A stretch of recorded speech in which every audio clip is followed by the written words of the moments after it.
Om Stapakaya cha dharmasya sarvadharmasvarupine avatara varishtaya Ramakrishnaya te namaha.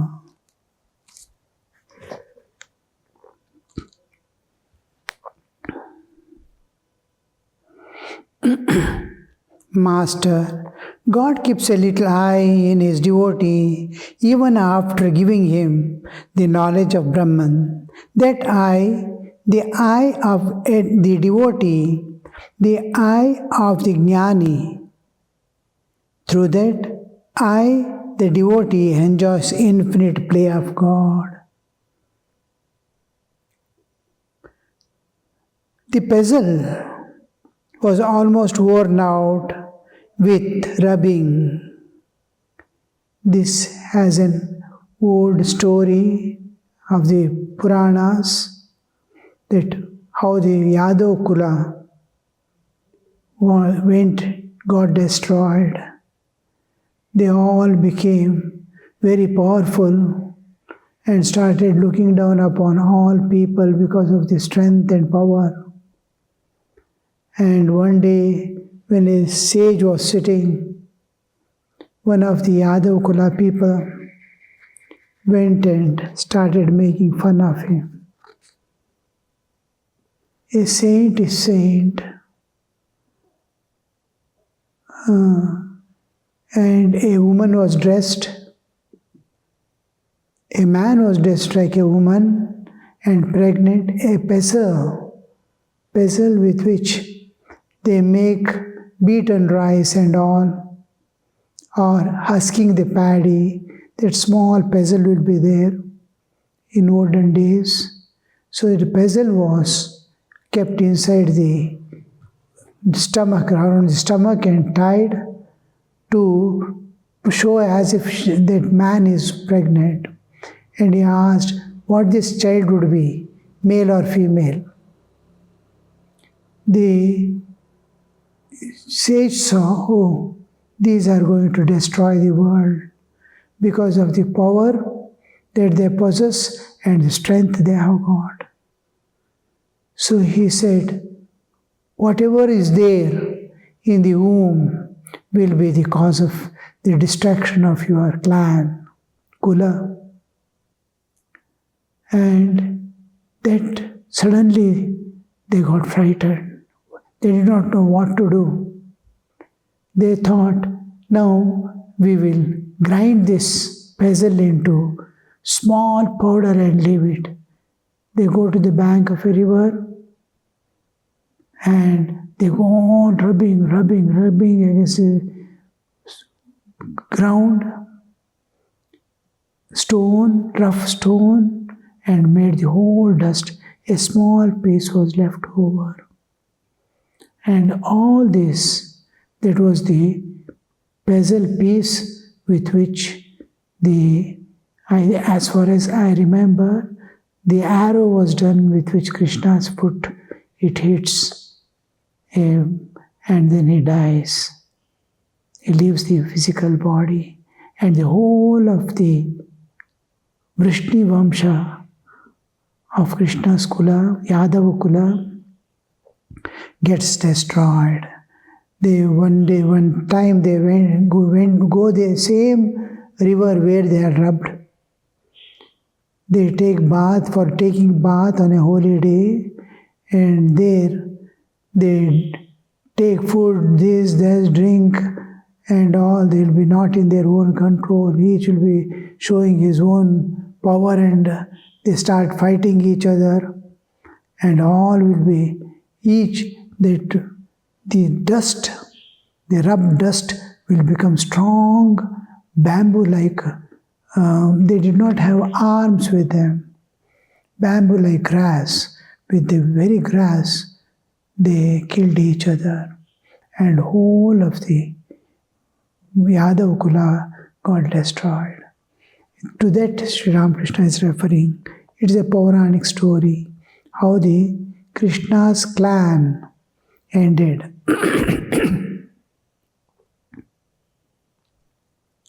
The pestle was almost worn out with rubbing. Only a little was left that fell into the underbush and brought about the destruction of the lunar race, the race of Yadus. The Vijnani retains, that small, the rubbing after the small leftover. And the whole thing was rubbed over, a small piece that was the cause of the destruction. Like that here, the small, whole ego is destroyed, but the small piece that left over will be able to not destroy anything or harm anything, but enjoy the various divine place of God, various aspects of God. Through that, I, devotee, enjoys the infinite play of God.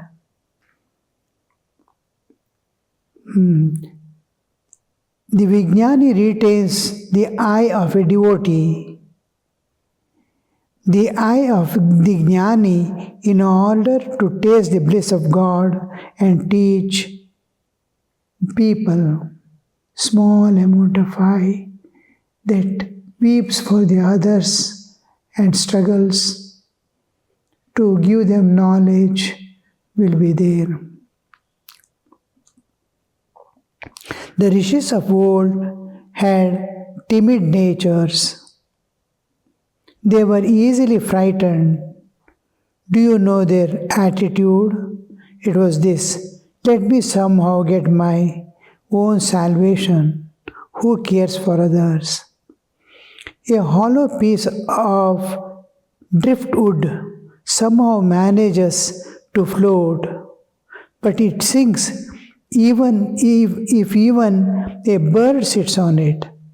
But Narada and sages of his kind are like huge log that not only can float across to the other shore, but can carry many animals and other creatures as well. A steamship itself crosses the ocean and carries people across. To make the people understand, give them knowledge, take them across, make them move towards the divine. Lot of efforts, and most of the people, they don't want.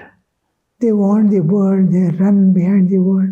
Those who are ready, to them alone, these people can help, because they are in the dark, but they want to cross the darkness and go beyond. The sages, the rishis of the had timid nature. Only thing they could give was the I have seen, and this is this. They gave only the knowledge they had and what would be its, by acquiring it, what is going to happen. I realized the truth and I am free from nature forever. I have entered into the eternal existence of the transcendental realm. That assurance alone they gave, but they did not rush into the world to transform people. In spite of all that, their life itself was an example for others to learn, transcend the nature and go beyond.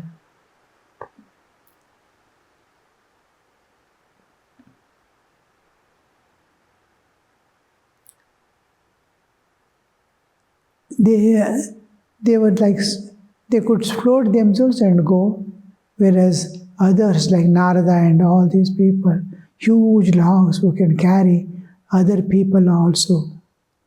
And incarnations are like huge steamers in the ocean that they can go take across just by their will and wishes.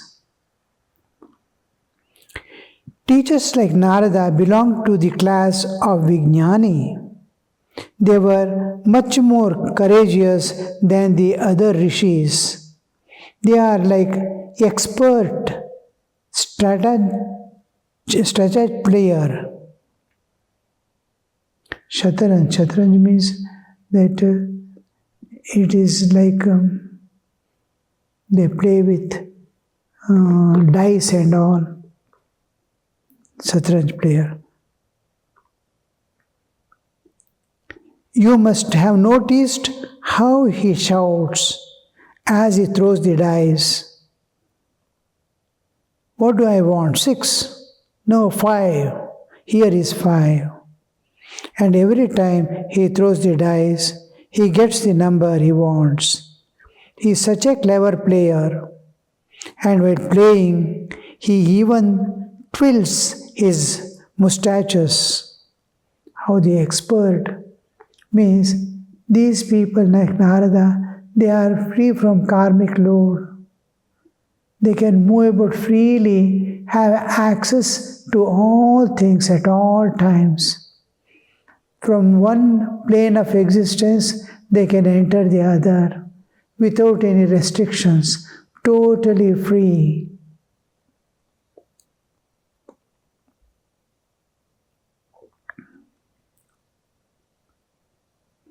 A mere Jnani trembles with fear. He is like an amateur Shatranja player. He is anxious to move his pieces somehow to the safety zone where they won't be overtaken by his opponent. But a Vijnani is not afraid of anything. He has realized both aspects of God, the personal and impersonal. Para and apara, or para and avara.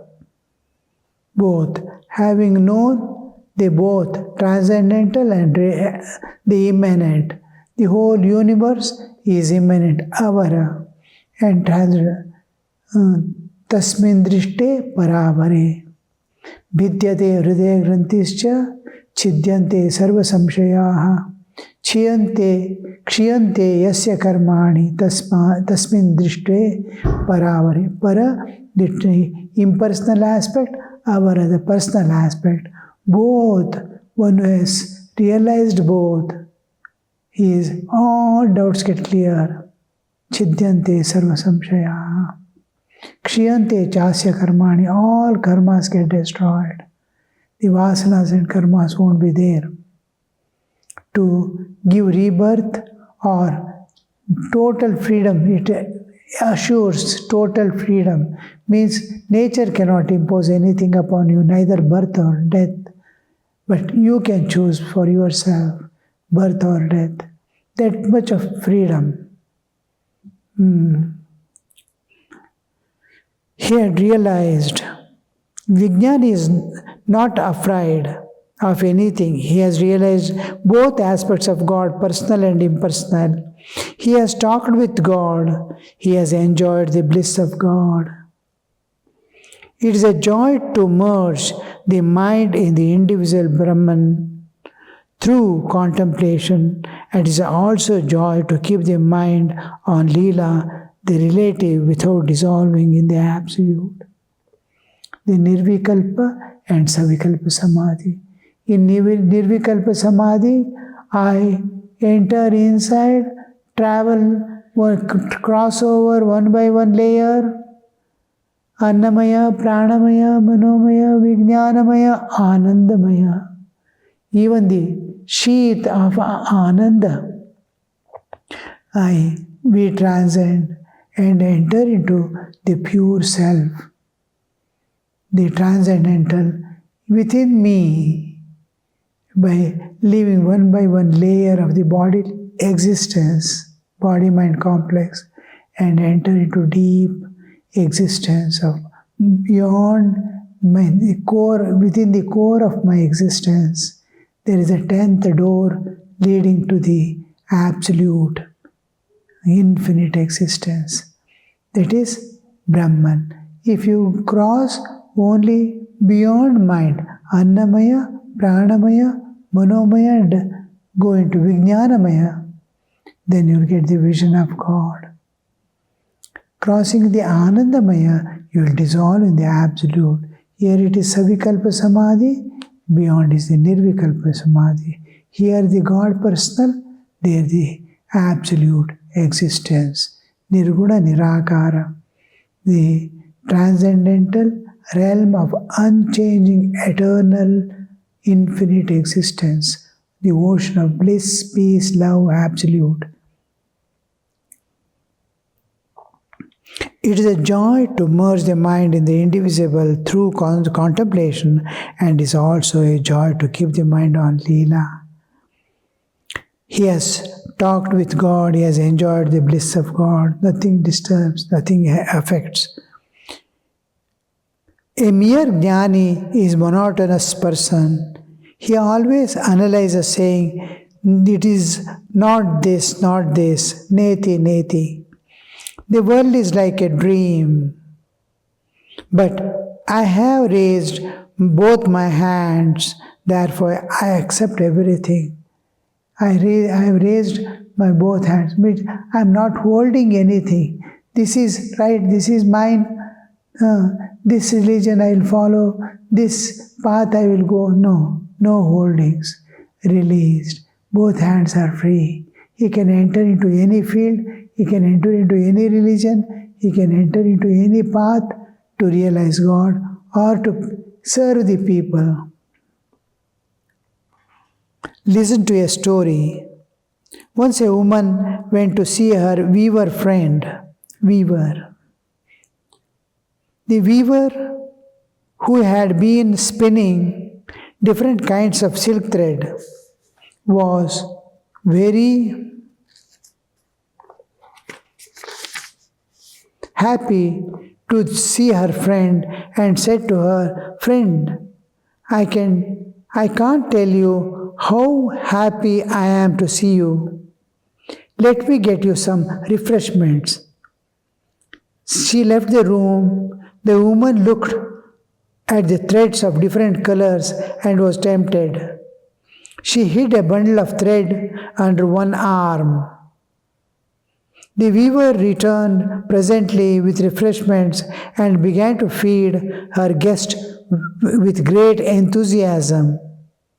But looking at the thread, she realized that her friend had taken a bundle.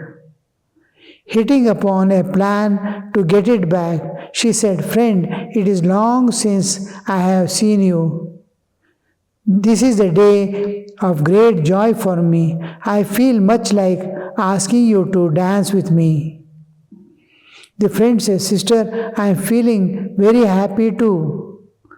So the two friends began to dance together.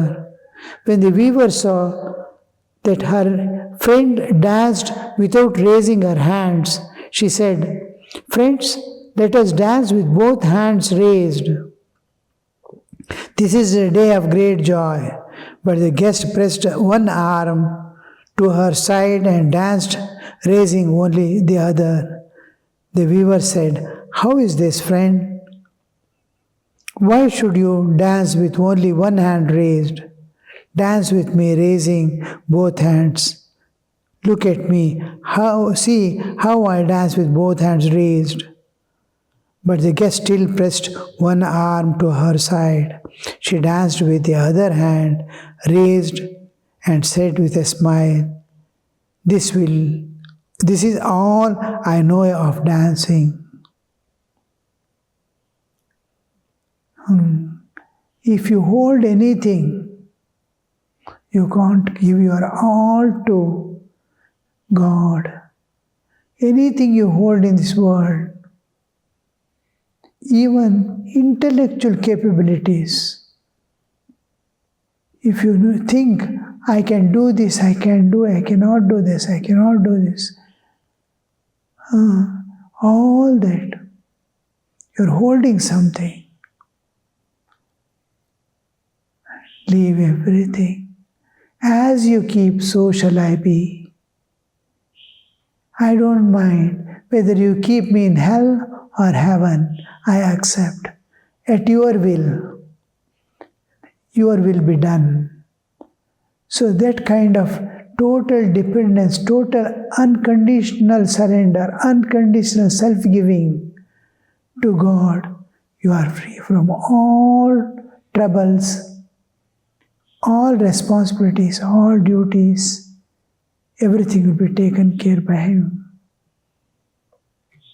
This is raising to two hands. Even whole of Narmada,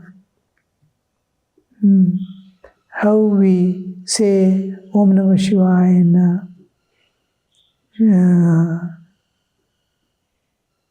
Kashi, Banaras, Radhe Radhe in Vrindavan. Similarly, Narmade Har, we say on the banks of Narmada. Then telling Narmade Har, they raise both the hands. Narmade Har means, let me not keep anything in this world as mine. What all I have is yours. Anytime you take it, I don't mind. So that I don't possess as mine. You have kept 4 children, so many property, this, that. If it goes also, I don't mind. It is yours. You have kept it with me. That kind of, I have not kept anything with me. Both hands are raised.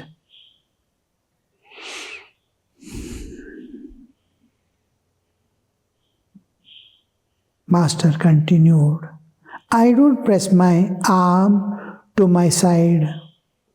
Both my hands are free.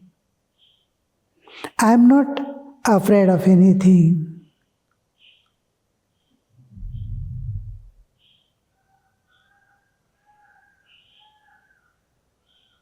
I accept both Nitya and Leela, the transcendental and immanent aspect of God. Nirguna, Nirakara, and Saguna Sakara. Most of the people who believe in God with form do not believe in God without form. Many who belong to the God without form do not accept God with form. So this conflict remains because the half knowledge, it is like seeing an elephant by the 6 blind people. Each one touching was telling, elephant is this. One who touched the leg, he said it is like pillars. One who touched the ears, he said, oh, elephant is like a winnowing pan. Then one who touched the tail, he said, oh, it's like a snake. So each one, they started quarreling afterwards because they had seen a part and not the whole. So when the whole is seen, all doubts get clear. A few religions or the paths have gone up to nature.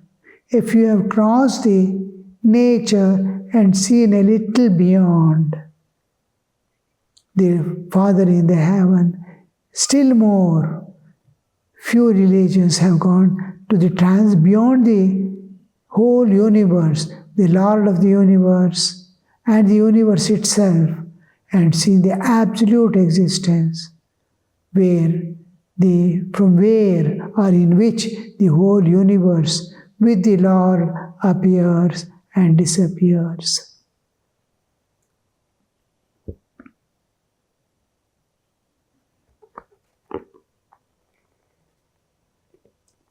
I said to Keshav that he would not be able to realize God without renouncing ego. Without renouncing ego. Ego is what obstructs the vision of God. He said, Sir, in that case, I should not be able to keep my organization together. Thereupon I said to him, I am asking you to give up unripe ego, the wicked ego. But there is no harm in the ripe ego, the child ego, the servant ego, the ego of knowledge. The worldly man's ego, the ignorant ego, unripe ego is like thick stick. It divides, as it were, water on the ocean of Satchidananda, but the servant ego, child ego, and ego of knowledge is like a line on the water. One clearly sees that there is only one expanse of water. The dividing line makes it appear that the water has two parts, but one clearly sees that in reality there is only one expanse of water. If you keep a stick on water, it divides. If you see from top, it looks like it is dividing into two. A bucket of water is there, just put a stick, you will see it is two. And the moment you see, if you draw a line with finger, then you see a line but not dividing. You see a line appearing and disappearing. And while appearing also, there is oneness being seen. When disappeared also, there is oneness being seen.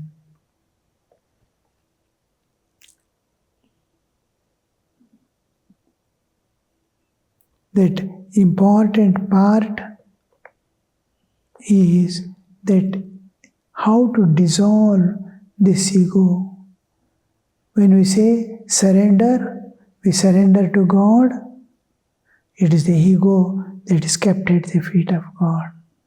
Oh Lord, it is yours, yours, yours. You manage my life. You manage all the things I have to do in my life. Om Shanti Shanti Shanti Hari Om Tat Sat Shri Ramakrishna Arpanamastu.